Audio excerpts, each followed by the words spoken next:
a comenzar. Juan, como siempre, Juan, una canción más, dice por aquí. Buen día a todos.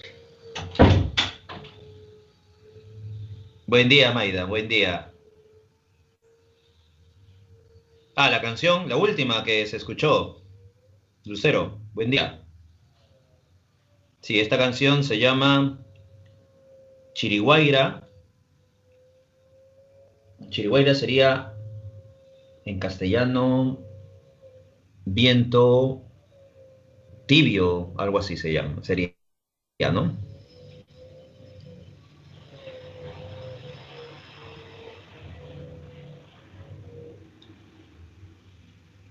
Bien, empezamos. Vamos a poner grabación de una vez.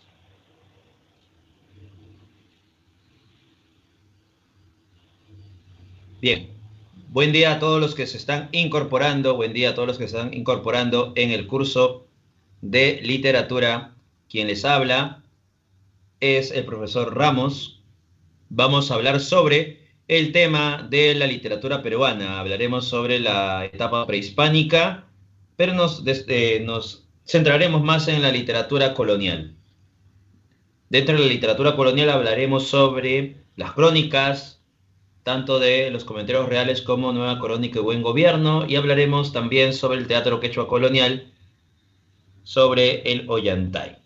Así que empezamos. La literatura peruana tiene tres momentos importantes, ¿no? Tres periodos representativos o tres grandes etapas. La primera etapa está relacionada a la noción prehispánica, antes de la llegada de los españoles. La segunda etapa sería la etapa colonial, que se produce con la conquista, hasta la caída de esta noción colonial con la emancipación.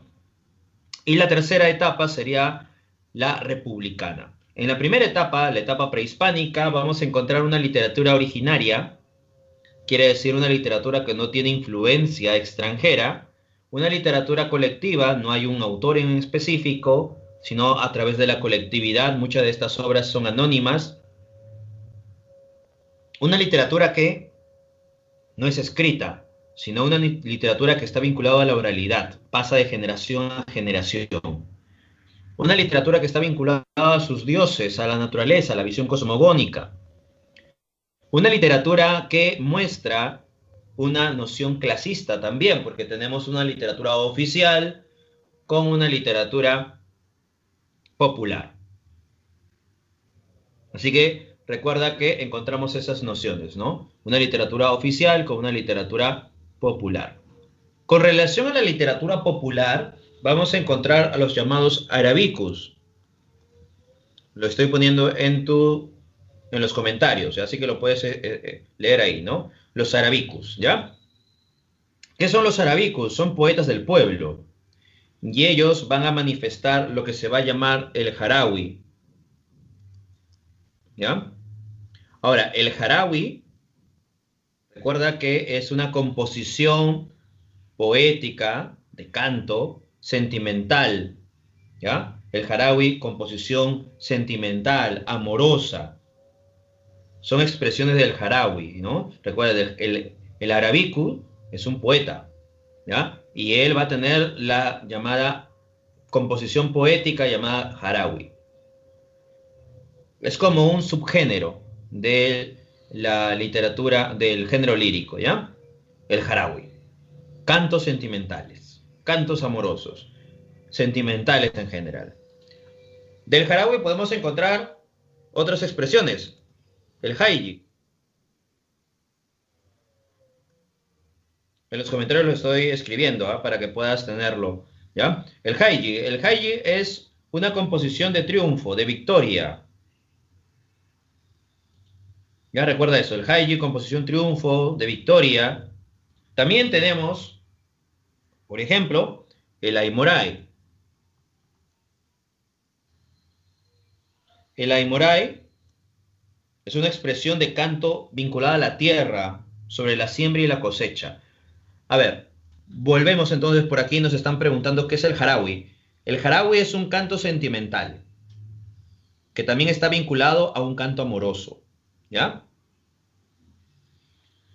Jarawi, composición sentimental. Canto sentimental. Jarawi. Es como una especie del género lírico, ¿no? El jarawi. Del jarawi se desprende el hayji, que sería un canto de triunfo de victoria. El aimorai, un canto vinculado, recuerda, a la tierra, sobre la siembra y la cosecha. En esta época no hay escritura, recuerda, ¿ya? Si es un canto, no había escritura aquí, ¿ya? Estamos en la época prehispánica, no hay escritura todavía. Por eso que toda esta producción gira en torno a la oralidad, ¿ya? También tenemos otra manifestación, la huifala, que es un canto de júbilo, ¿ya? Huifala, canto de júbilo, de derroche de alegría. Esa es la huifala. En contraposición, podemos encontrar el huanca.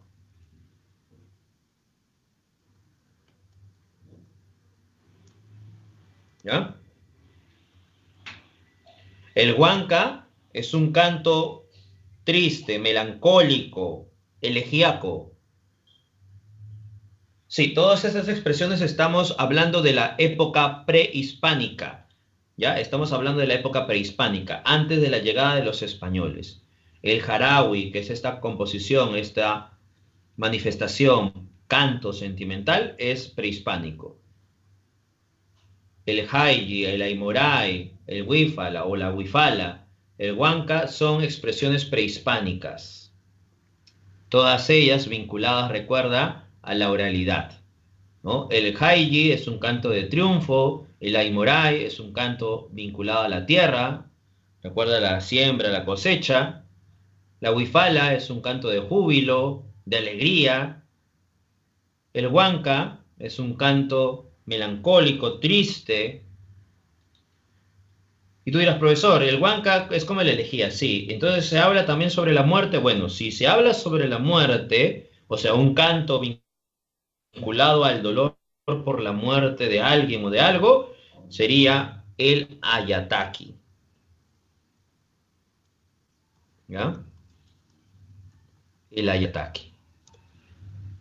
El ayataki es un canto vinculado al dolor de la muerte, ¿ya? A diferencia del huanca, ¿no? Que es una tristeza el huanca, en general, ¿no? Ya un canto triste, ¿no? Sentimental, ¿no? El huanca. Pero el ayataki está relacionado con la muerte, un canto de dolor ante la muerte. Y así podemos encontrar más expresiones dentro de la manifestación prehispánica, ¿ya? Pero ¿por qué es importante referirnos a ello?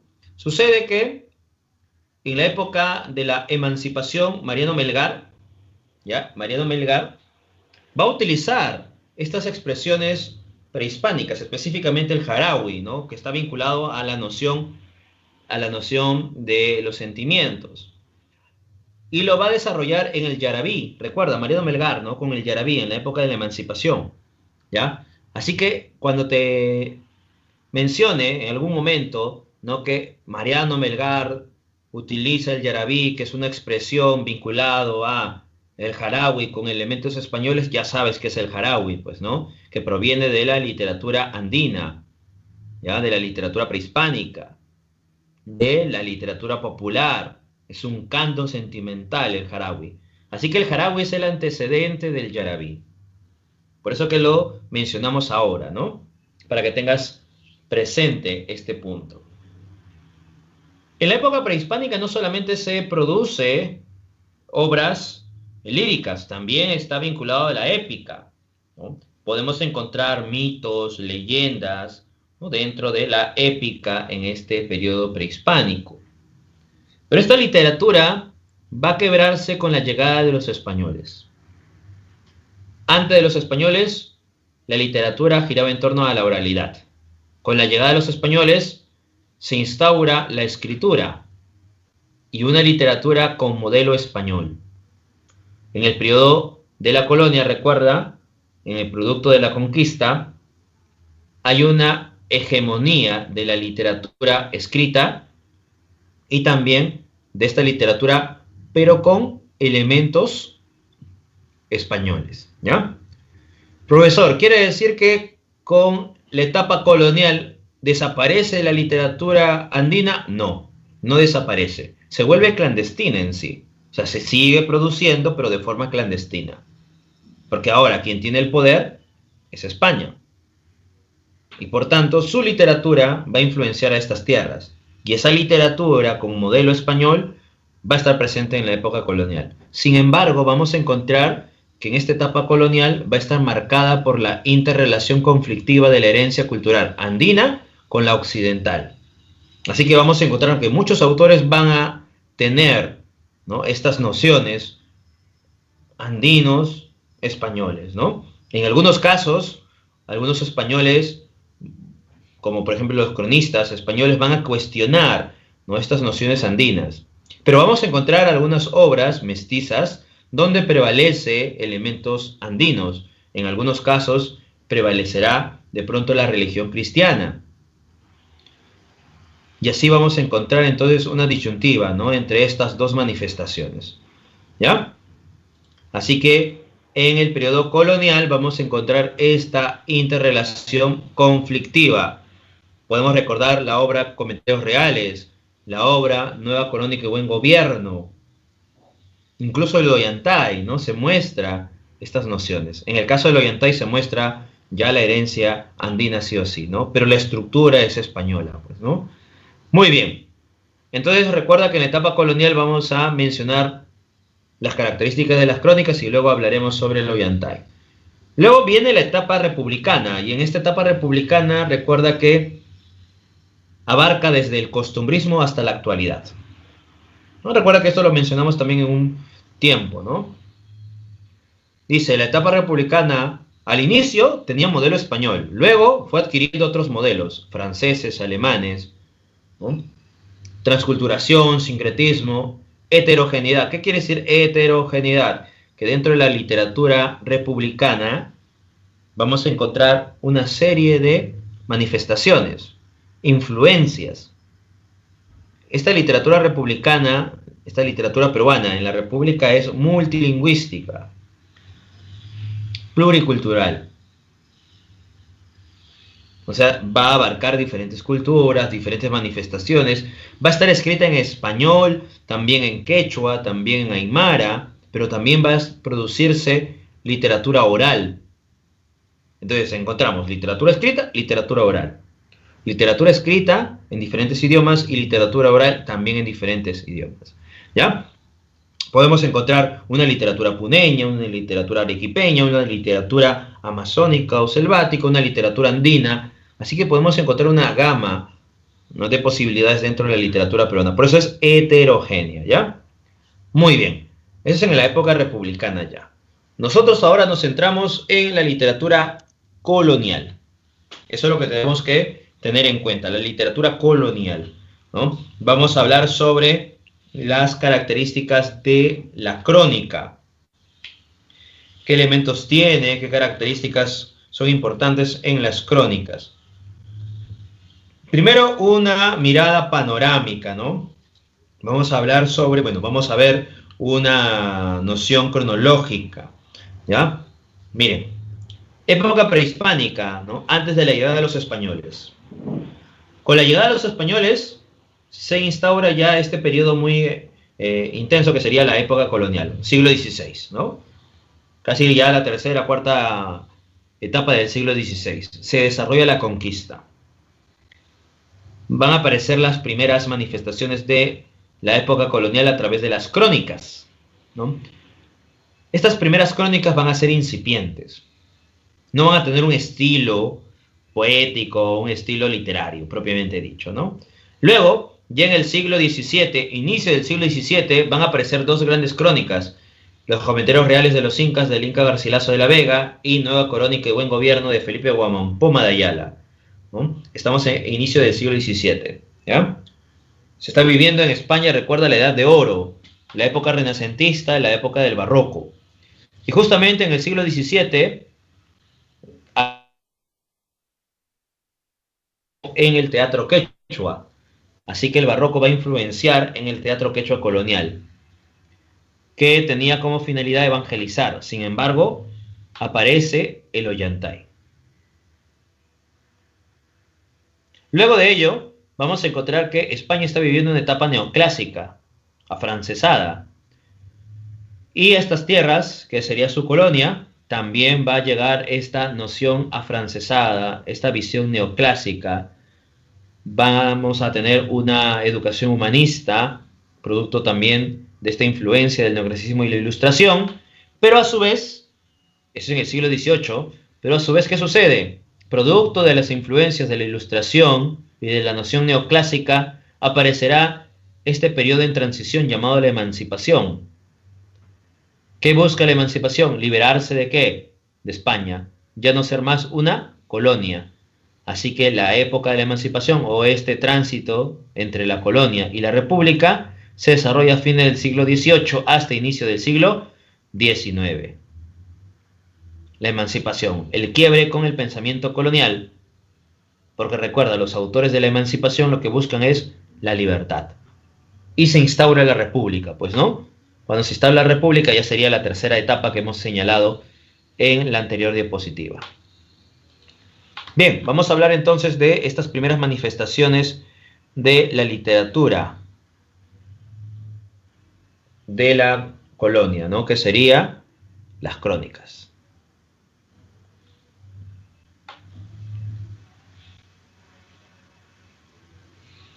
A ver, las crónicas, dice, es una narración de pretensión histórica. ¿Ya? Ahora, tú dirás, profesor, ¿qué quiere decir que las crónicas es un documento histórico fidedigno? No, no puede ser un documento fidedigno, porque recuerda que las crónicas van a tener puntos de vista, ¿ya? Por ello se distingue de la historia por la falta de visión crítica respecto a los sucesos que va narrándonos.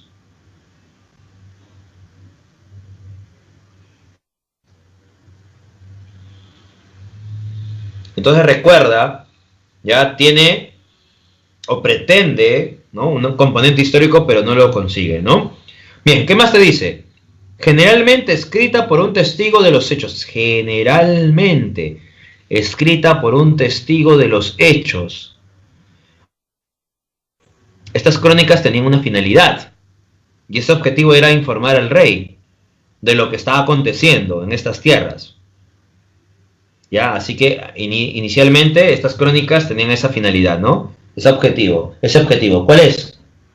Informar al rey. ¿Qué está sucediendo? ¿Qué ha encontrado? La flora, la fauna, las costumbres de estas nuevas civilizaciones. Generalmente escrita por un testigo de los hechos, ¿no? Originalmente así. Inicialmente, él va a testimoniar lo que está observando. En otros casos, la información se obtiene interrogando a los mismos participantes de los acontecimientos. Vamos a encontrar crónicas en las cuales ya no se necesita la palabra o el testimonio de aquella persona, sino más bien lo que se necesita es investigar.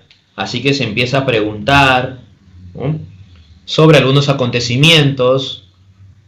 Se pregunta a los personajes, ¿no?, a los que participan en esos acontecimientos. El Inca Garcilaso de la Vega, por ejemplo, nos habla del incanato, pero él no ha participado en el incanato. Sin embargo, tiene por parte de madre algunos representantes del incanato, así que a través de ellos va a poder obtener información. Tuvo como objetivo informar al rey de España sobre el proceso de ocupación y conquista de América, así como dar cuenta de las civilizaciones del Nuevo Mundo. Aquí está entonces este elemento importante, ¿no?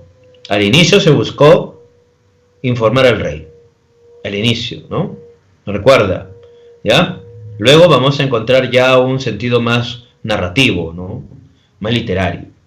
Así que al inicio era de forma incipiente, ¿no? No había un estilo propio. El estilo propio en el sentido de que el autor escribía solamente lo que acontecía y no buscaba un plano estético, ¿no?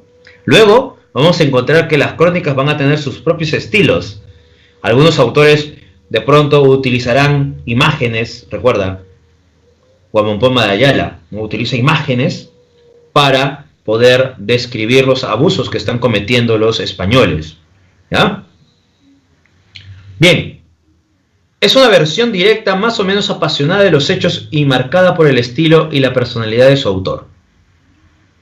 Si vemos a un cronista español observando una costumbre andina, para él de pronto quizás será nefasto. ¿Y por qué? Porque estaría influenciado por el cristianismo, ¿no? Por esta visión occidental. Por eso nos menciona que es una versión directa, más o menos apasionada de los hechos y marcada por el estilo y la personalidad del autor. ¿Ya? Incorpora la nueva realidad conocida, la naturaleza y la cultura en sus múltiples elementos. La pregunta es, sabiendo, conociendo que las crónicas son las primeras manifestaciones en este contexto de la colonia, ¿quiénes son los primeros cronistas? ¿Mestizos, indígenas o españoles? ¿Quiénes serían los primeros cronistas? ¿Qué crees tú? ¿Mestizo, indígena o españoles? A ver, ¿qué nos dicen en los comentarios? Efectivamente, muy bien Daniela, muy bien Rafael, Ángel y Leicha, efectivamente. Los primeros cronistas van a ser españoles, ¿no? Porque han llegado a estas tierras y están observando y están testificando, están informando al rey. Luego ya encontraremos cronistas mestizos, cronistas indígenas, pero al inicio van a ser cronistas españoles. ¿Ya? Muy bien. Vamos entonces al siguiente punto. Ya hablaremos sobre una obra muy importante del Inca Garcilaso de la Vega, los comentarios reales.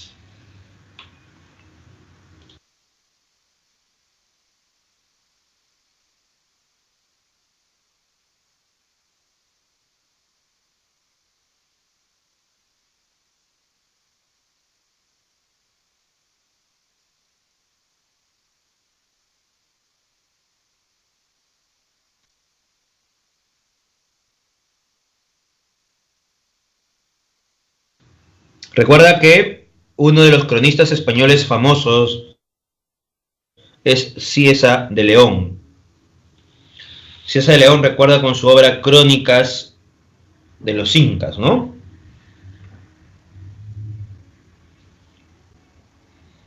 Pero también podemos encontrar a otros cronistas, ¿ya? En el caso de los cronistas españoles, ¿no? Recuerda que Cieza de León con Crónicas del Perú. En el caso de otro cronista importante, Juan de Betanzos, Suma y Narración de los Incas. ¿Ya? Esa es otra obra importante también dentro de los cronistas españoles, ¿no? Entre los cronistas mestizos, ya que estamos hablando del Inca Garcilaso de la Vega, encontramos a Blas Valera, ¿ya? El padre Blas Valera, Historia del Perú y de los indios del Perú, sus costumbres y pacificación. Muchas veces vamos a encontrar que el Inca Garcilaso de la Vega va a citar constantemente a Blas Valera, un cronista mestizo, ¿ya? Y entre los cronistas indígenas tenemos a Guamampoma de Ayala, y también tenemos a Juan Santa Cruz Pachacuti, ya, relación de antigüedades de este reino del Perú, ¿no? Juan Santa Cruz Pachacuti, también es otro cronista importante, cronista indígena. Bien, vamos a este cronista mestizo, el Inca Garcilaso de la Vega. Gómez Suárez de Figueroa era su nombre. Recuerda, ¿por qué es un cronista mestizo? Porque por parte de padre proviene de un conquistador español y por parte de madre proviene de la panaca de Huáscar. Su madre del Inca Garcilaso es una ñusta, como una princesa, y por tanto proviene de la panaca de Huáscar. Así que es parte de la realeza, ¿no? Muy bien. Así que de pronto la obra Los Comentarios Reales va a aparecer, la primera parte aparece en Lisboa en 1609. Esta obra, Los Comentarios Reales, están divididos en dos partes. La segunda parte se va a publicar póstumamente en 1617, ¿ya? Vamos con la primera parte, publicado en Lisboa en 1609. Esta primera parte tiene como finalidad buscar corregir los errores que han cometido los cronistas al momento de referirse sobre el incanato. Eso es lo que busca corregir, recuerda, ¿ya? Corregir los errores que han cometido los cronistas al hablar sobre el incanato, ya sea por falta de conocimiento del quechua, han distorsionado de pronto algunas palabras, o porque no tienen base o no tienen información fidedigna, mientras que el Inca Garcilaso sí lo tiene. Él lo señala en el prólogo, que sabe el quechua, incluso te dice la diferencia entre el quechua y el español. Además te refiere que él, por parte de madre, pertenece a la realeza y por ello tiene información fidedigna, a diferencia de otros cronistas. Por eso que en la primera parte lo que busca es corregir a estos cronistas que se han equivocado o que no han dicho con exactitud. Quiere decir que el Inca Garcilaso va a citar a estos cronistas. Quiere decir que el Inca Garcilaso va a tener fuente escrita, pero también una fuente oral, ¿ya? Fuente escrita como también fuente oral. Pero ¿sobre qué se está narrando en la primera parte?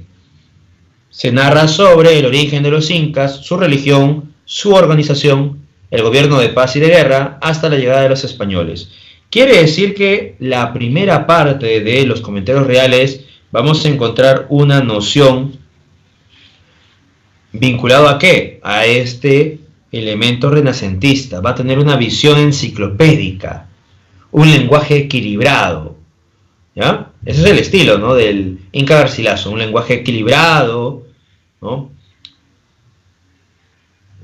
una influencia renacentista, una visión enciclopédica. Tú dirás, profesor, pero ¿por qué enciclopédica? ¿Qué tiene que ver esta noción enciclopédica? Bueno, el Inca Garcilaso de la Vega busca manifestar todas las aristas del incanato. Por eso dice, nos cuenta su cultura, su organización política y social, su plano religioso, imagínate, las costumbres, la sucesión de los incas. Así que hay una visión enciclopédica. Dentro de esta primera parte también va a señalar o va a utilizar elementos míticos, ¿no?, como por ejemplo el mito sobre Manco Cápac y Mamaocllo. Para el Inca Garcilaso de la Vega, antes de los españoles eran pueblos bárbaros, pueblos incivilizados. Y con la llegada de los españoles, de los incas, ¿no?, estos pueblos incivilizados van a ser conquistados y van a tener un elemento de civilizador los incas, ¿ya? Así que el Inca Garcilaso señalaba eso, ¿no? Está idealizando el incanato, está mostrándolo como una sociedad civilizadora, mientras otros pueblos, más allá de los incas, eran considerados pueblos bárbaros. Y que el Inca Garcilaso hizo bien al conquistarlo y de pronto a enseñarle todos estos elementos, ¿no? Aquí estamos observando que el Inca Garcilaso idealiza mucho el incanato, no cuestiona, no habla, no afirma nada respecto a los abusos, ¿no? Pero se da entonces la primera parte, ¿ya? No te olvides, entonces se habla sobre el origen del incanato, su desarrollo y su caída, ¿no?, producto de esta guerra, ¿ya? La segunda parte va a tener el título Historia General del Perú. Eso es la segunda parte, ¿ya? Se va a publicar en Córdoba. Recuerda que se publica póstumamente con este título, Historia General del Perú. ¿Cuál es la finalidad de la segunda parte? Sabemos que la primera parte era corregir los errores que cometieron los españoles, ¿no? Los cronistas. Pero en esta segunda parte la finalidad sería limpiar la imagen de su padre. ¿Ya? Tú dirás, profesor, ¿pero por qué tiene que limpiar la imagen de su padre? Porque está siendo considerado traidor a la corona. Esa es la finalidad, ¿no? Dentro de la obra. Ahora, ¿qué nos narra la obra? Trata de la conquista del incanato y también las guerras civiles entre los conquistadores. Nos habla, por tanto, sobre lo que acontece sobre la conquista del incanato y también sobre las luchas internas de estos españoles por el poder, ¿no? Quiere decir que la segunda parte tiene una noción épica, a diferencia de la primera, ¿no? Porque te habla de enfrentamientos entre españoles e indígenas, o los incas, enfrentamiento entre los propios españoles. Así que la segunda parte se publica póstumamente y recuerda que tiene el título Historia General del Perú.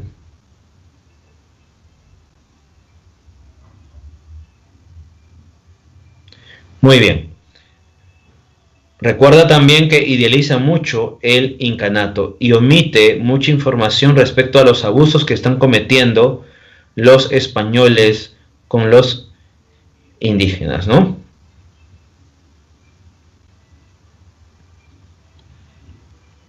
Ahora sí vamos a Nueva Crónica y Buen Gobierno.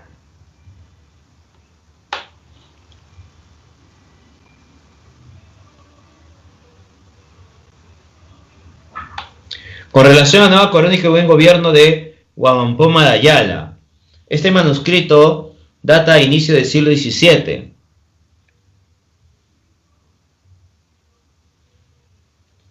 Esta obra está dirigida al rey Felipe III.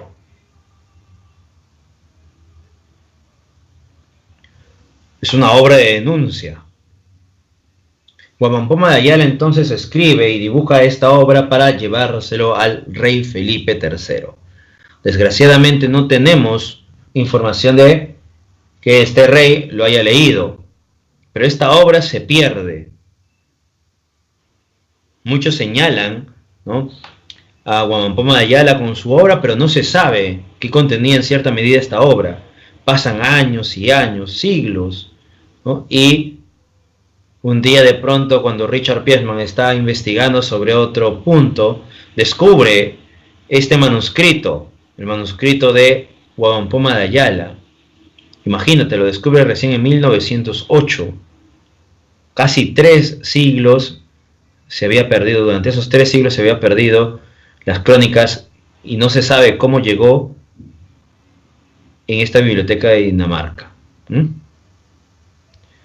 A partir de ello se va a poder publicar también estas obras. Consta de 1189 páginas que incluyen casi 400 dibujos. Desde su descubrimiento y difusión se ha tornado en un documento único, valioso para entender al antiguo Perú, la conquista, la implantación del régimen colonial y el inicio del mestizaje desde la perspectiva indígena.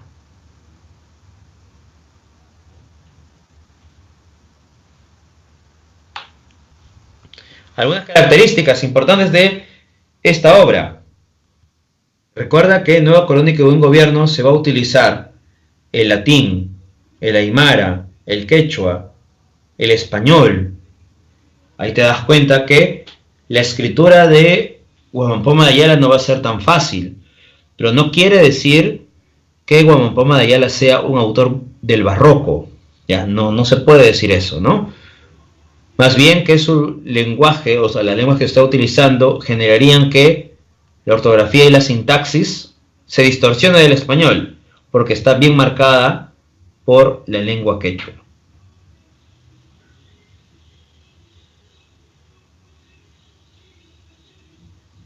Se describe a la sociedad hasta inicio del siglo XVII. Quiere decir que, igual que el Inca Garcilaso, Huamampoma de Ayala nos habla sobre incluso el origen, ¿ya?, el origen del mundo. Nos habla sobre los los pueblos antes de los incas. La diferencia está que para Huamampoma de Ayala estos pueblos no eran bárbaros, no eran incivilizados, eran todo lo contrario, ¿no? Estos pueblos sí tenían, o sí estaban vinculados con la naturaleza, o sí tenían una noción divina, sí podían sembrar, cosechar y todo lo demás, ¿no? Ya habían aprendido ya. ¿Qué hacen entonces los incas? Los incas someten a estos pueblos.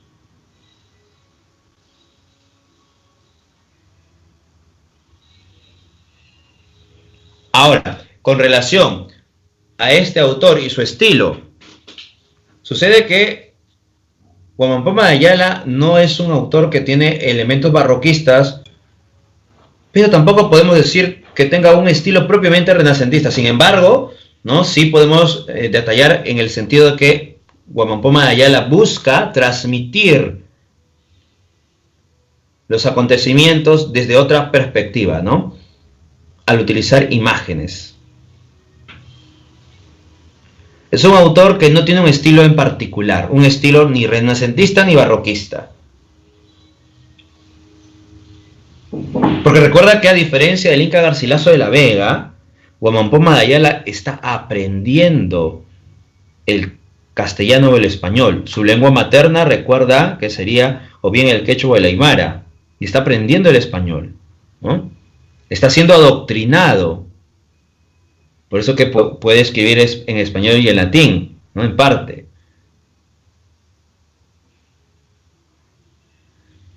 Es una obra donde se desarrolla esta denuncia.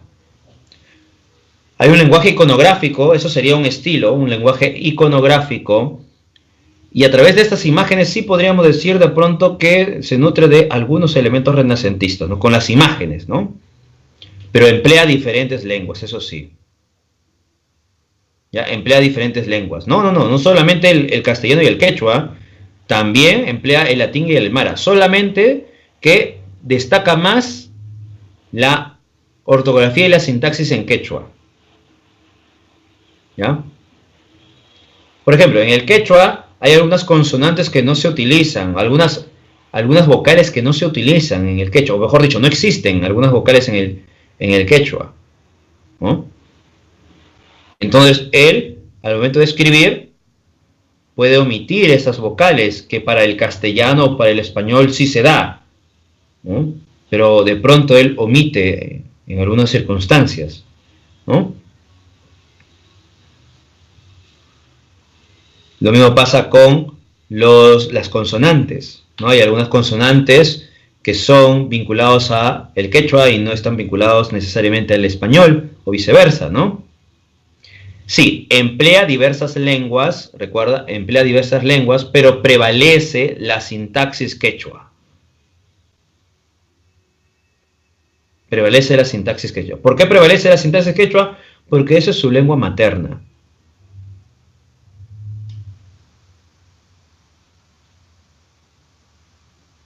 ¿Ya? Recuerda eso. Propone soluciones para un mejor gobierno en la colonia. Tú dirás, profesor, ¿este autor entonces está en contra de la colonia? No está en contra de la corona. Está en contra de los malos funcionarios. Critica el incanato como también critica a los funcionarios españoles. Pero no critica la llegada de los españoles. No critica a la iglesia.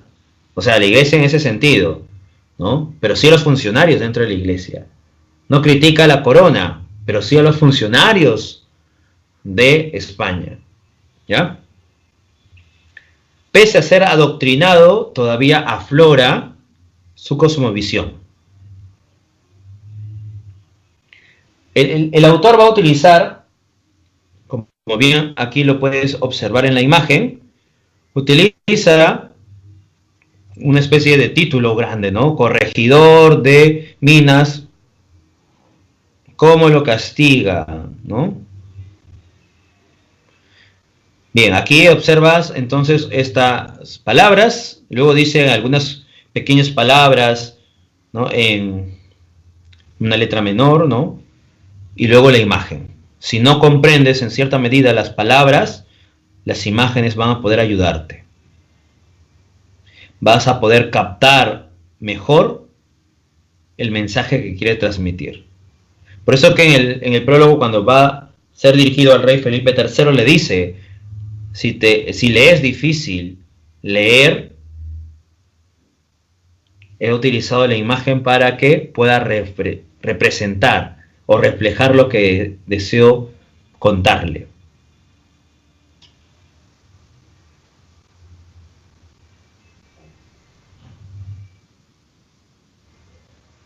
Esta obra está dividida en dos partes, Nueva Crónica y la segunda parte, Buen Gobierno. En Nueva Crónica se describe la cultura milenaria del Perú prehispánico hasta el incanato. El autor busca enlazar la historia del mundo andino con la historia del mundo occidental antiguo. A ver, ¿cuál es el tema? La organización social, económica y política de los Andes prehispánicos. Wamampoma de Ayala te habla sobre...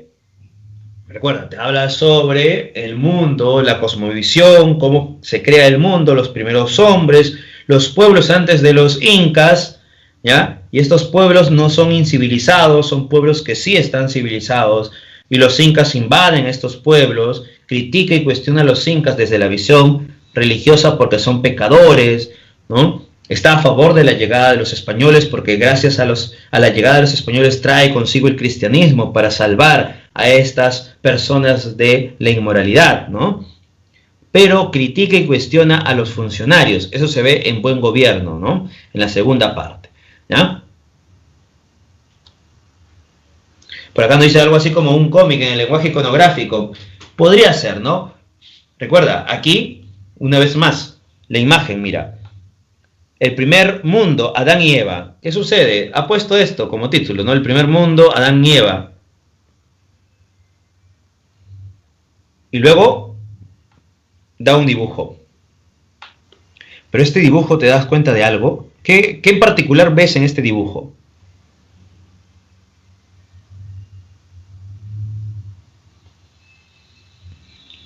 Mira detalladamente el dibujo y dime qué es lo que ves.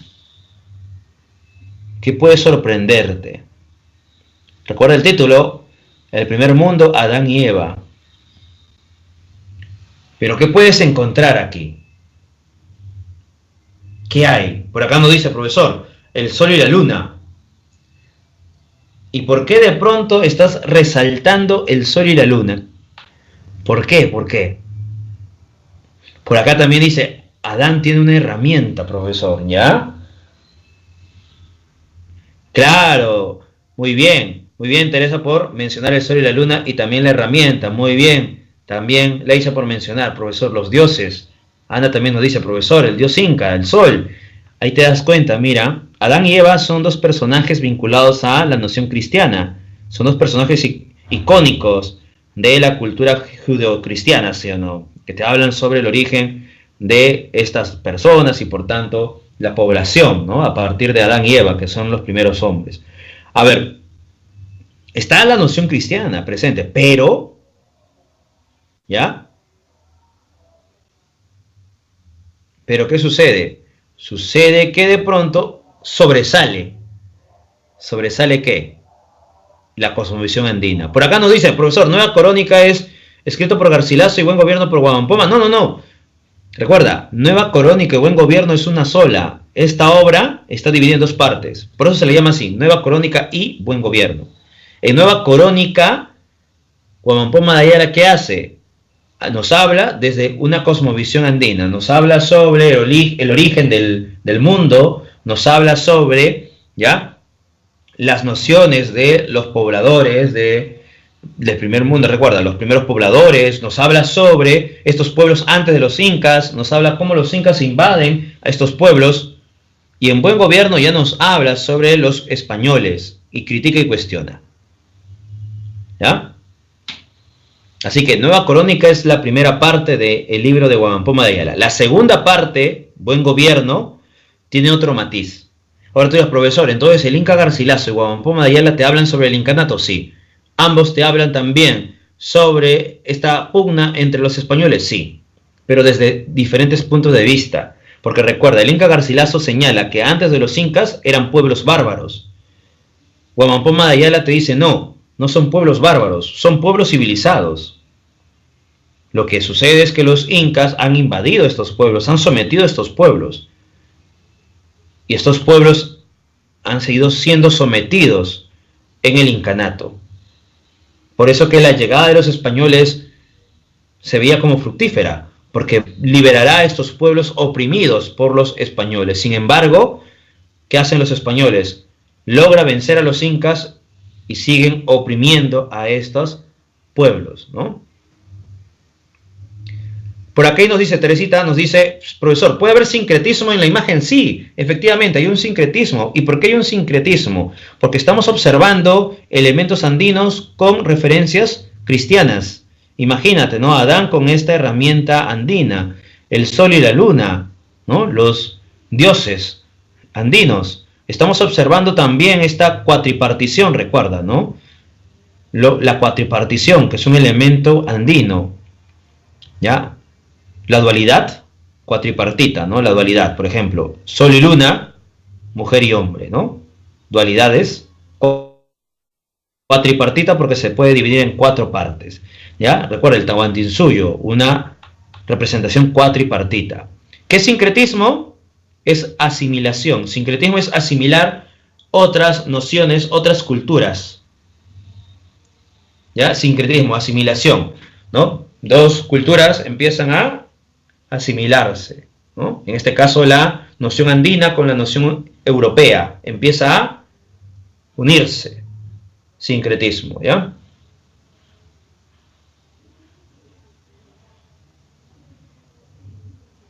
A ver, nos dice por acá Juan, el autor realiza una apología a los españoles que nos invadieron, no necesariamente a los españoles que nos invadieron, sino que el autor lo que busca mencionar es, gracias a estos españoles que han llegado a estas tierras, han traído el cristianismo y por ello estos pueblos van a poder liberarse de los pecados que han estado viviendo, ¿no? O sea, el cristianismo para la llegada de los españoles trae consigo el cristianismo, la salvación del alma. Eso es muy importante para Huamampoma, porque recuerda que ya está influenciado, ¿ya? Está influenciado por la iglesia, ¿no? Ya, entonces para Huamampoma es importante eso, la llegada de los españoles porque traen consigo el cristianismo. Pero también es importante, ¿por qué? Porque logran liberar estos pueblos sometidos por los incas. Sin embargo, también hace una crítica y denuncia. ¿Por qué denuncia? Porque estos españoles están cometiendo abusos a los indígenas cuando deberían de liberarlos, ¿no? Ese era su objetivo. Por eso que esta obra va dirigida al rey Felipe III. ¿Y por qué va dirigida al rey? Para que el rey se dé cuenta que sus funcionarios que él está mandando no están haciendo lo correcto. No están haciendo aquello que han jurado ante el rey. Están cometiendo abusos. Están robando. Están enriqueciéndose. Y el rey tiene que saberlo. Y además, ¿qué hace? Sugiere algunas posibles soluciones para gobernar mejor estas tierras. Por eso que en Buen Gobierno te narra la conquista y las guerras civiles entre los españoles. Asimismo se describe la estructura del régimen colonial, la imposición cultural hispánica y la explotación de los pobladores. Denuncia los abusos de las autoridades coloniales contra los indígenas. Pero ¿busca qué? Busca alguna solución para que se pueda corregir, ¿no?, estos abusos. ¿Ya? Por acá me decían, profesor, cada dibujo presenta un título. Sí, cada dibujo vamos a encontrar palabras así con letras mayúsculas, ¿no?, que podría ser como una especie de título, ¿no?, o en algunos casos un tema, ¿no?, de lo que se desarrolle o lo que esté plantado en las imágenes. También vamos a encontrar tipos de leyendas, ¿ya? Leyendas quiere decir que describe un poco la imagen, ¿no? Dentro de, recuerda, cuando hay una imagen, una icografía, hay palabras pequeñas que serían leyendas, ¿no? Se le llama así, leyendas. ¿Por qué? Porque empieza a describir lo que está sucediendo en la imagen. ¿Ya?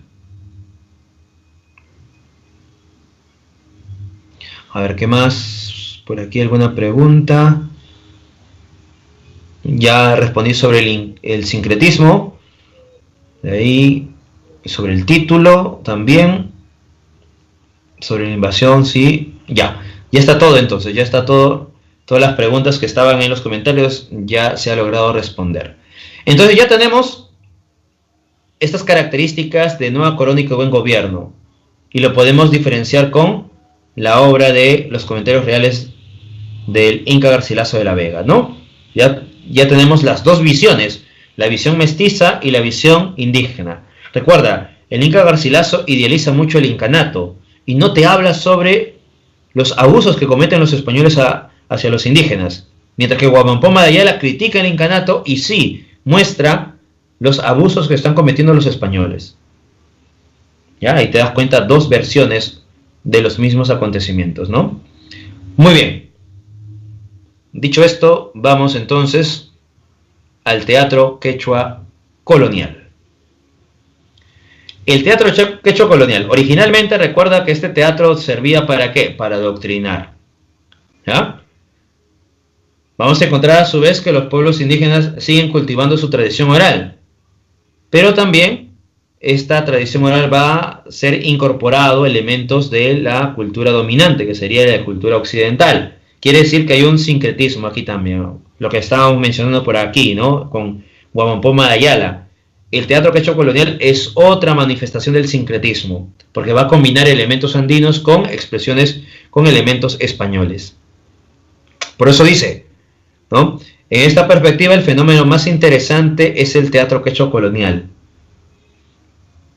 Desde mediados del siglo XVII hasta la rebelión de Túpac Amaru II, se escriben obras de teatro en lengua quechua, siguiendo los modelos del teatro español del siglo de oro. Así que el teatro quechua colonial tiene influencia de el teatro de la Edad de Oro. ¿Ya? Cuando se desata la rebelión de Túpac Amaru y se logra, ¿no?, aplacar esta rebelión, recuerden, muy sanguinaria, ¿no? Fue el momento de atrapar a Túpac Amaru II y matar a toda su familia, ¿no? Y también a sus seguidores. Así que después de la rebelión de Túpac Amaru se va a prohibir los comentarios reales, el Ollantay, ¿no? Se va a prohibir algunas obras. ¿Ya? Bien, el teatro quechua colonial, entonces, estábamos mencionando que al inicio tenía una finalidad, ¿no? Y esa finalidad era adoctrinar. Quiere decir que una finalidad religiosa. Por ello es que utilizaban el quechua, para que puedan llegar a ¿quiénes? A los indígenas. Y ellos puedan adoctrinarse con mayor facilidad. Pero en medio de todo esto aparece una obra que rompe esquema, porque esta obra no tiene nada que ver con el sincretismo, no tiene nada que ver con el cristianismo, y esa obra es el Ollantay. Porque si tú lees el Ollantay no hay ningún vestigio de elementos cristianos. Más bien es una obra con mucho paganismo, o sea, representando o vinculado a los dioses andinos, ¿no? El Ollantay. Por eso que el Ollantay sobresale por encima de otras obras de este teatro quechua colonial. ¿Y por qué? Porque el Ollantay no tiene una finalidad evangelizadora, ¿no? No tiene esa finalidad evangelizadora, ¿ya? Así que vamos con el Ollantay. El Ollantay es una obra que pertenece al género dramático, especie de drama, está dividido en 3 actos y estos actos tienen cuadros, está ambientado en Cusco, predomina la rima consonante, predomina, recuerda, no quiere decir que sea la única, ¿ya? Hay un lenguaje que se utiliza, o la lengua quechua se está utilizando, la versificación también. Predomina el octosílabo, ¿ya? Y no hay alusión al cristianismo. Recuerda entonces, ¿no? Esta obra está dividida en 3 actos, 10 cuadros, ¿ya? Y no te olvides, se está utilizando la versificación, incluso la presencia del gracioso. Tú dirás, profesor, el gracioso, la presencia del gracioso, eso me parece muy conocido. Eso me parece que estamos observando que está la influencia del teatro español. Efectivamente, lo que dejó Lope de Vega, ¿ves? Influencia de Lope de Vega, influencia de Calderón de la Barca, influencia del teatro de la Edad de Oro, ¿ya? Así que vamos a encontrar esas nociones, ¿no? Presentes. Recuerda que los actos se pueden dividir en escenas o cuadros, ¿no? ¿ya? Escenas o cuadros. En este caso, estos 3 actos están divididos y tienen 10 cuadros, ¿no?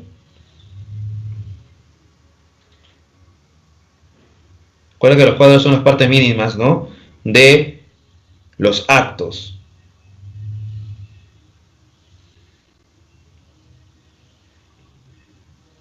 Estamos observando entonces la influencia del teatro español. Estamos observando entonces que esta obra no tiene alusión al cristianismo, ¿no? Así que ya sabemos estos elementos, estas representaciones.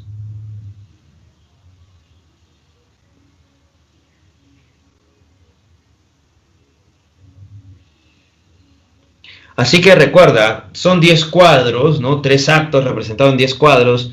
Cada cuadro tiene una cierta independencia, ¿no? Ya cada cuadro tiene una cierta independencia, se muestra ahí los personajes, se muestra el conflicto, ¿no?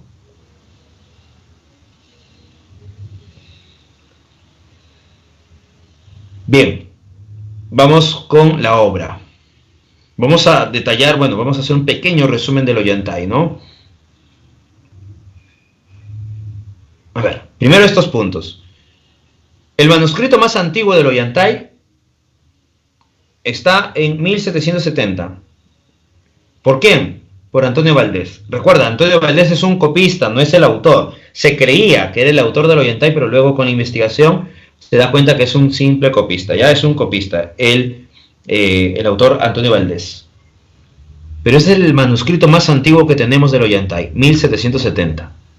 Luego se va a publicar en 1857, por primera vez en quechua y en alemán. Y posteriormente se va a llevar al castellano en 1868. Y la primera versión moderna, una de las versiones que se utiliza hasta la actualidad, es en 1953. Dentro del Ollantay encontramos la presencia del gracioso Piquichaqui, la utilización de la anagnórisis. ¿Qué es anagnórisis? La revelación. Anagnórisis, revelación. ¿Ya? El tema central, la rebeldía del guerrero Ollanta frente a la autoridad suprema del Inca, Pachacútec. ¿Y por qué? Por el amor de su hija, llamada Cusicoyur. Otros temas, temática del perdón, final feliz, determinación del noble, discriminación del noble al pueblo, porque recuerda que Pachacútec discrimina a Ollanta por ser parte del pueblo, ser un plebeyo, la fuerza de un amor entre Ollanta y Cusicoyur, y la gravedad sagrada. ¿Por qué gravedad sagrada? Porque recuerda que Pachacútec es noble, un ser que cree ser divino, porque proviene, recuerda, del padre, ¿no?, el sol, Inti, ¿no? Así que de pronto su hija también pertenece a la nobleza y es un ser divino. ¿Qué sucede? Ollanta quiere estar con Cusicoyur, por eso es que Pachacútec se da cuenta de esta gravedad que quiere ser Ollanta, ¿no? Quiere romper esta barrera, ¿ya? Ahorita vamos a mencionar un pequeño resumen, si no nos va a alcanzar el tiempo, ¿no? Bien, ahí tienes a los personajes: Pachacútec, Ollanta, Cusicoyur, Tupac Yupanqui, Rumiñahui, Piquichaqui, Wilcauma o Pitusaya, ¿no? Así que vamos a hacer un pequeño resumen, ¿ya? Recuerda, dentro de la obra empieza cuando Piquichaqui está conversando con Ollanta, ¿no? Piquichaqui le dice a Ollanta: ¿cómo es posible que sigas pensando en ella? Porque Ollanta le está diciendo: ¿has visto a Cusicoyur? Piquichaqui le dice: ¿cómo es posible que sigas pensando? ¿No te das cuenta que es la hija del Inca? Vas a perder la cabeza, ¿no? Posiblemente vas a morir. No puedes pensar en ello. Aléjate, ¿no?, de estos pensamientos. Mientras que Ollanta le dice: no puedo, ¿no? Ella es la mujer más hermosa, mi corazón está plagado por su inocencia y su pureza, así que búscala. Quiero que observes si está bien o no. En medio de todo esto aparece Wilcauma, ¿ya?, el gran brujo, el sumo sacerdote, y le dice a Ollanta que tenga cuidado con lo que está realizando o va a realizar, ¿no? Porque Wilcauma ya conoce en cierta medida lo que puede pasar en el corazón de Ollanta, ¿no? Sin embargo, Ollanta se va a encontrar con Cusicoyur, ya van a entablar alguna conversación ligado también, recuerda, al amor profundo. Cusicoyur está llorando luego, ¿no? Y Pachacútec le dice: ¿qué pasa? ¿no? Cusicoyo no le puede decir en cierta medida lo que está sintiendo, ya porque teme a su padre Pachacútec. Mientras tanto, Ollanta ha ido donde Pachacútec está celebrando, ¿no?, grandes triunfos que tanto Ollanta como Rumiñahui han logrado realizar. La cuestión es que Ollanta se da cuenta que es el momento indicado para decirle a Pachacútec lo que siente y lo que quiere hacer.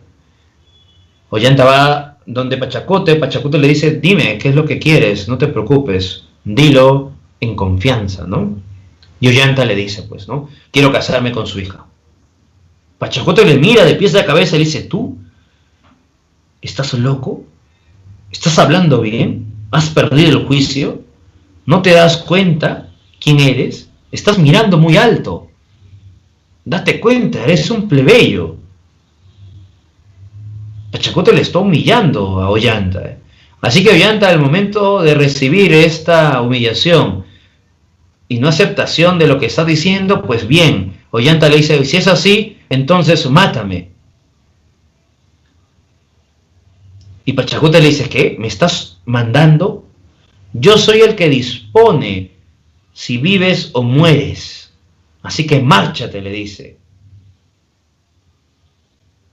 Ollanta se marcha, sale y jura vengarse de Pachacútec por esta humillación. Pachacútec está molesto porque Ollanta incluso casi le ha retado, ¿no? Entonces mátame, le dice, ¿no? Como mandándole al Inca. Y el Inca por eso que no lo quiere matar en ese instante, porque si no estaría obedeciendo a este plebeyo. Así que Pachacútec está molesto, manda a llamar a Rumiñahui, busca a Ollanta. Ollanta ya se entrevistó con Cusicoyo, se han despedido, porque tiene que Ollanta desaparecer, recuerda, ¿no? Porque si no lo van a castigar, lo van a matar. Se han casado clandestinamente, Ollanta junto con Cusicoyo. Así que sucede que Rumiñahui va donde Pachacútec y dice: hemos buscado y no hemos encontrado. Incluso viene una persona a informar eso, ¿no?, a través de los quipus. No hemos encontrado. Ollanta se ha ido ¿dónde? Se ha ido al Antisuyo. Y en el Antisuyo está buscando ejército para enfrentarse a Pachacútec, por el amor de Cusicoyo, ¿no?, ya que Pachacútec está impidiendo esta unión. Pachacútec molesto lleva a Cusicoyo al Yaguasi. La Yaguasi lo va a dejar aquí a Cusicoyo, sin saber que Cusicoyo está embarazada. Sucede que de pronto Ollanta manda a Piquichaqui a investigar dónde está Cusicoyo, porque teme que Pachacútec le haga algo, pero Piquichaqui no llega, o sea, llega con informaciones de no saber dónde está Cusicoyo. Ollanta teme que haya muerto, ¿no? Así que se da el enfrentamiento. Rumiñahui lucha contra Ollanta, pero pierde. Mientras va ganando Ollanta, va ganando también varios adeptos, varias personas que están reuniéndose a la causa de Ollanta. Así que esta rebelión sigue en aumento, pasa 10 años, ¿no?, de enfrentamientos. Tupac Yupanqui asume el gobierno, ya que Pachacútec ha muerto, le sucede en el trono Tupac Yupanqui. Así que Tupac Yupanqui, al momento de asumir, empieza a llamar a Rumiñahui y también a Wilcauma, ¿no? Rumiñahui le pide una oportunidad, Tupac Yupanqui le dice: está bien. Rumiñahui le dice: voy a traerle a este rebelde. Así que Rumiñahui, ¿qué realiza? Recuerda, Rumiñahui en este momento empieza a llegar a la fortaleza del Tambo. Ollanta ya ha sido coronado con la Mascaipacha, así que los que están en el Antisuyo le han condenado como Inca, ¿no? Y te das cuenta que la rebelión ha llegado a un punto muy álgido. Rumiñahui ha llegado a la fortaleza, está tocando la fortaleza para que le abran, y cuando el guardia observa a Rumiñahui, manda a llamar a Ollanta. Ollanta se entrevista con Rumiñahui y se sorprende porque Rumiñahui está golpeado, con harapos, ensangrentado, casi agonizando. Y de pronto Ollanta le dice: ¿pero qué te ha pasado? Y Rumiñahui le dice: lo que sucede es que hay un nuevo Inca, o sea, Tupac Yupanqui, y este es más tirano. Cualquier cosa que dude, manda castigar. Así que me ha castigado. ¿no? Me ha castigado porque él creía que yo iba a ser una persona, ¿no?, que no estaba en su confianza. Por ello he llegado a ti, le dice a Ollanta, ¿no? Y Ollanta dice, no te preocupes, nada te va a pasar, nada te va a hacer daño. Rumiñahui le dice, por eso es que deseo unirme a tu lucha. Tenemos que eliminar, vencer a Tupac Yupanqui. Ollanta se maravilla porque ahora su enemigo se convierte en su aliado. Y dice, pues bien, hay que celebrar esta alianza. Y esta celebración dura 3 días. En esos 3 días ya te imaginarás cómo está el ejército de Ollanta. Borrachos, dormidos. Rumiñahui abre la fortaleza, manda una señal y aparece el ejército de Rumiñahui, que estaba escondido durante esos días esperando la señal de Rumiñahui. Así que el ejército llega, el ejército de Ollanta, que se ha despertado, ha buscado sus armas, no lo han conseguido ya, han sido atrapados de esta forma. Rumiñahui ha logrado vencer a Ollanta de esta forma. Ollanta ha sido derrotado por Rumiñahui, recuerda, lo ha engañado, ¿no? Así que lo llevan ante Tupac Yupanqui. Wilcahuima le dice a Tupac Yupanqui, recuerda que de pronto si condenas a estas personas va a generar más, ¿no?, más rebelión. Por eso que Tupac Yupanqui reflexiona poco a poco. Mientras tanto, la hija de Ollanta y Kusikoyur, porque recuerda que Kusikoyur estaba embarazada, ¿no? Ya, Inma Sumac ha vivido en el Aqullahuasi y ha sido criada por Pitusaya. Así que Kusikoyur no puede ver a su hija Inma Sumac. Y lo mismo pasa con Inma Sumac, no puede ver a su madre. Por eso que Inma Sumac se va del Aqullahuasi en busca de Tupac Yupanqui para pedirle que liberen a su madre, ¿no? Tupac Yupanqui ve a los rebeldes. Rumiñahui le dice, he aquí los rebeldes, así que merecen el castigo. Tupac Yupanqui le dice, no, voy a perdonarlos. Mi benevolencia será con lo que pueden ellos cargar. Así que olvídense de la rebelión. Les estoy perdonando. No quiero que se cometan los mismos errores que cometieron su padre, recuerda, ¿no? Así que está perdonando a los que han cometido estos actos, ¿no?, esta rebelión. Rumiñahui dice, pero ¿por qué merece el castigo, merece la muerte?, ¿no?, cuando habla de Ollanta. Rumiñahui, al decir esas palabras, Tupac Yupanqui se molesta, le dice, yo soy el que estoy disponiendo que deben ser liberados. Y si no realizas este acto, pues quien va a tener la muerte en sus manos serás tú, le dice, ¿no? Así que lo liberan. Todos se sorprenden, incluso Ollanta se sorprende, ¿no?, que Tupac Yupanqui sea bueno, no Pachacute, porque recuerda que Pachacute lo humilló. Cuando se está celebrando entonces la liberación, aparece Inma Sumac llorando, suplicando a Tupac Yupanqui. Tupac Yupanqui se conmociona, se conmueve de esta niña y le dice, ¿qué te pasa? ¿Qué ha pasado? Dime. Le dice, ¿no?, mi madre está encerrada hace mucho tiempo, quiero que la libere. Tupac Yupanqui dice, está bien, voy a mandar a alguien que la libere. Y Inma Sumac le dice, no mande a alguien porque no le van a hacer caso. Usted tiene que ir, usted es el que gobierna, así que usted tiene que liberarlo. Tupac Yupanqui dice, pues bien, vamos, pero dime, ¿quién es tu madre? ¿Cómo se llama? Y Inma Sumac le dice, mi madre se llama Kusikoyur. Y en ese instante Tupac Yupanqui se sorprende, ¿Kusikoyur? Pero ella estaba muerta. Ollanta también se sorprende. Le dice, niña, dime una vez más, ¿cómo se llama tu madre? Kusikoyur, le dice entonces. Ollanta se queda sorprendido y le dice a Tupac Yupanqui, ella es hija de Kusikoyur, ella es mi hija, le dice. Tupac Yupanqui no comprende muy bien, pero se da cuenta los errores que ha cometido Pachacute, ¿no?, su padre, e intenta remediarlo, ¿no? Así que va a liberar a Kusikoyur, va a decirle a los guardias que traigan a Kusikoyur, a Pitusaya le dice también que traiga a Kusikoyur. Kusikoyur es liberada y en ese instante llega, Ollanta ya te imaginarás cómo está, porque pensaba que Kusikoyur había muerto, ¿ya? Así que Ollanta se acerca a Kusikoyur casi llorando, ¿no? Le dice: ¿cómo he podido perderte tanto tiempo? Desde hoy volverás a ser mi compañera. Sin ti mi vida se agotaba en la soledad. ¿Qué fue de tu luz? ¿Qué de tu dulce aliento?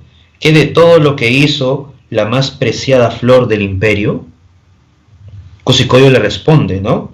Durante 15 años, Ollanta mío, compartimos separados la amargura, y ahora estaremos juntos otra vez hasta la muerte. Mirando a Tupac Yupanqui le dice: reemplaza el dolor por la dicha. Tupac Yupanqui responde, ¿no? La que te dio la vida moriría si te viera. Cuántas lágrimas han surcado tu rostro que lo han reducido a cenizas. Perdón por el daño que te hemos hecho. Así que Ollanta, acércate, ve con tu esposa. Ollanta y Kusicoyo se abrazan, lloran, al igual que Imazuma. Final feliz entonces, ¿ves? ¿Ya? Final feliz, ¿no? Al fin dirás, ¿no? Al fin de tantas historias, profesor, un final feliz. Claro, al fin. Bien, eso sería el Ollantay. ¿Ya? Vamos con las preguntas. Por fin un final feliz. Sí, por fin un final feliz, chicos. Vamos con las preguntas, vamos con las preguntas. Después de tanto tiempo, profesor, un final feliz.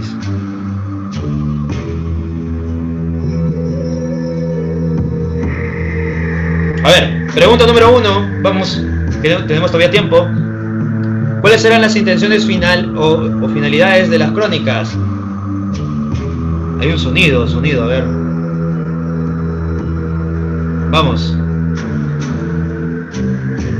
Pregunta 1.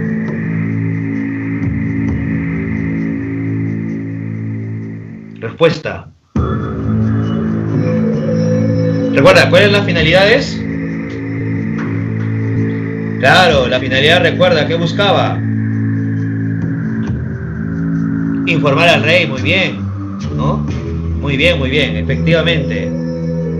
Pregunta número 2, vamos con la pregunta número 2. ¿Qué similitudes encontramos entre el Inca Garcilaso de la Vega y Huamampoma de Ayala? A ver, ¿cuáles serían esos elementos? ¿En qué encontramos? ¿Qué similitudes? Bueno, ambos hablan quechua, conocen el quechua, recuerda, y van a utilizar, ¿no? El Inca Garcilaso utilizará palabras en quechua, ¿ya? Mientras que Huamampoma de Ayala también está presente en quechua, pocas palabras en quechua. Ambos hablan sobre el incanato, obviamente de diferentes perspectivas.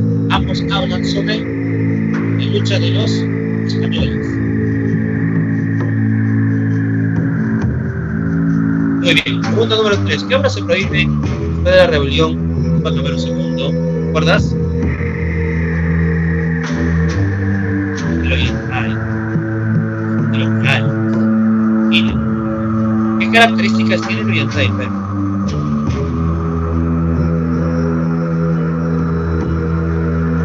La división silencioso. Escrito en quechua, versificada.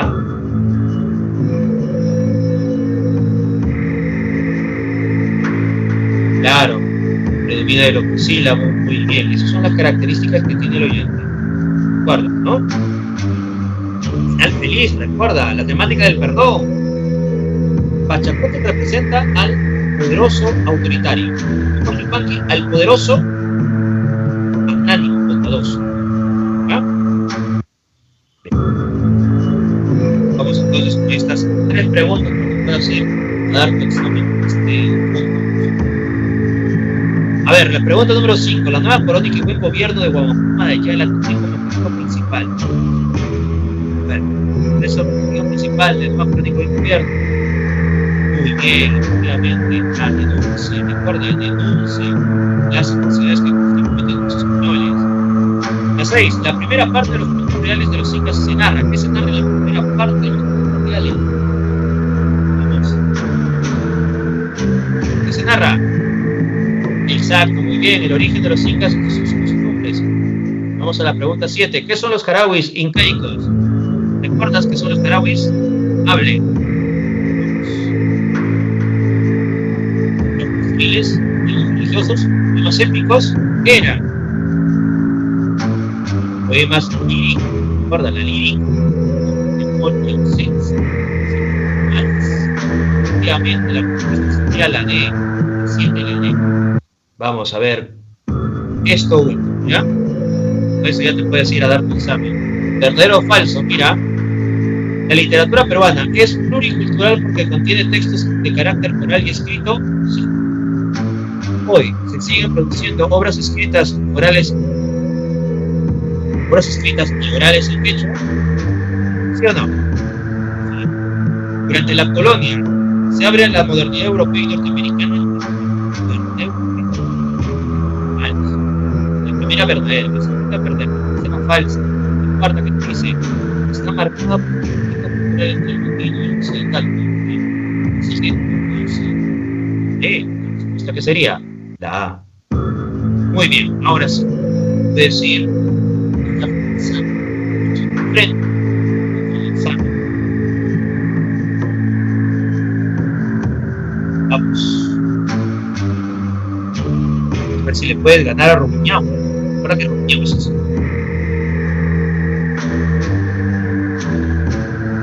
Vamos a dar el examen. Muy bien, chicos.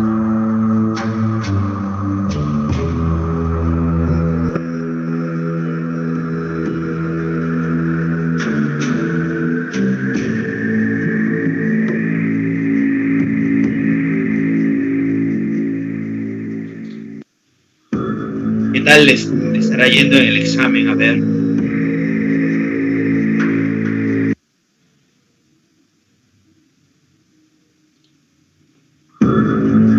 Vayan corriendo con el chasquido del examen.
A ver, chicos.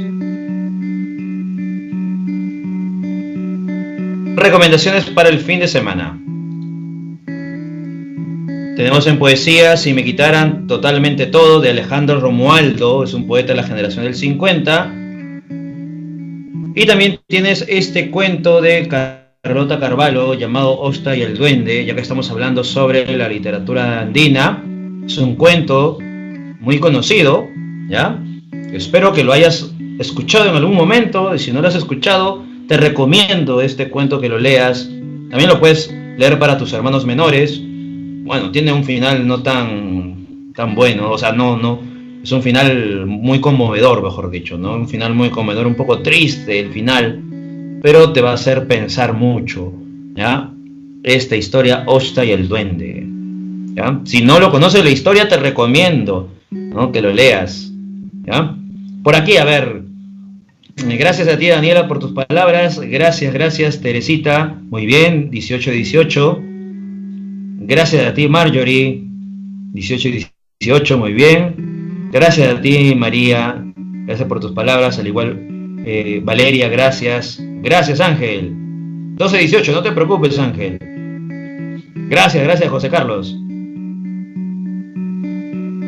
Diego, un buen cuento de terror para morirme de miedo, por acá dice, ¿no? Gracias a ti, Angie. A ver, Diego, ¿qué podría ser?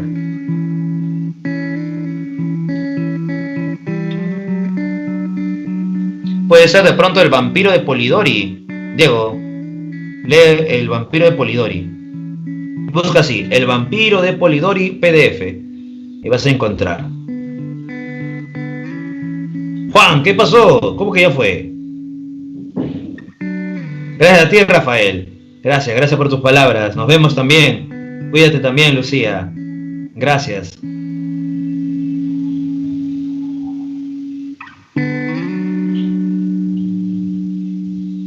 Gracias, Laisha. Nos vemos en la siguiente semana entonces. Muy bien, gracias a ti también, Karen.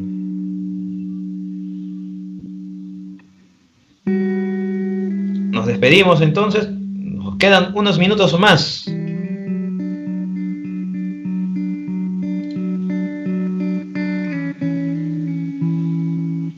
Bueno, nos despedimos entonces con un fondo musical.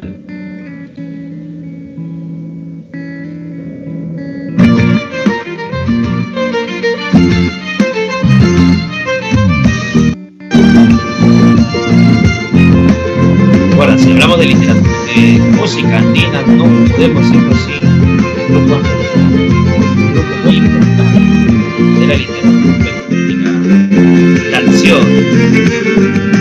Ángel, ya te está marchando, muy bien. Mi pobre corazón, que tuyo fue.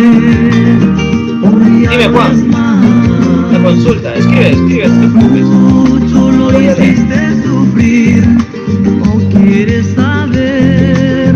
Recuerden que ya he colocado la teoría para que lo puedan descargar el día de hoy. Culpable soy yo, me enamoré sin comprender.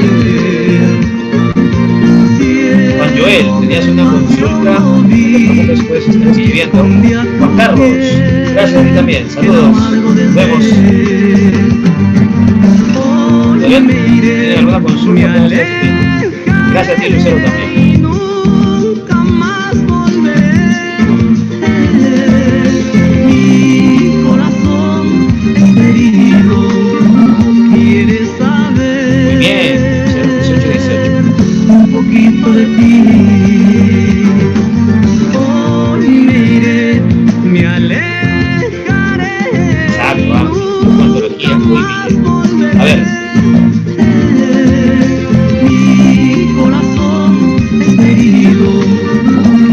Ok, va. En la crónica de buen gobierno, efectivamente vamos a encontrar gráficos, ¿no? La inserción de gráficos.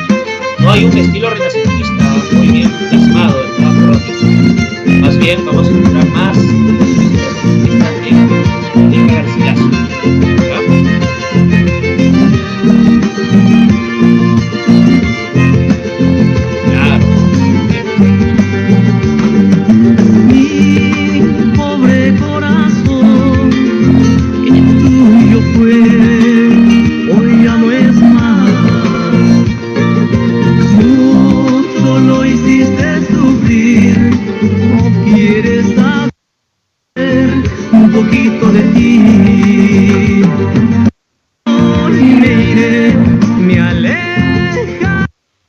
A ver, con relación al estilo renacentista, quiere decir un lenguaje equilibrado, ¿ya? Recuerda, el Renacimiento buscaba el equilibrio entre la forma y el fondo, ¿sí o no? Entonces, en el caso de los comentarios reales, vamos a encontrar un lenguaje equilibrado. Ese es el estilo renacentista, ¿ya?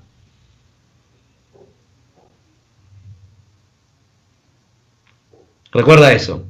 El estilo renacentista, en el caso de los comentarios reales, es un lenguaje equilibrado, ¿ya? Y hay una visión enciclopédica. ¿Por qué una visión enciclopédica? Porque te muestra diferentes aristas, ¿no? El plano cultural, social, político, religioso, sus costumbres. Visión enciclopédica. Me alejaré y nunca más volveré. Mi corazón es herido, no quieres saber. Muy bien, chicos, nos vemos hasta la siguiente semana. La siguiente semana vamos a hablar sobre el romanticismo, ¿ya? Vamos a hablar sobre las películas de Paul Werner y también sobre las obras de Gustavo Adolfo Bécquer. Así que nos vemos la siguiente semana con el romanticismo. Muy bien, Juan Joel, nos vemos entonces. Cuídense.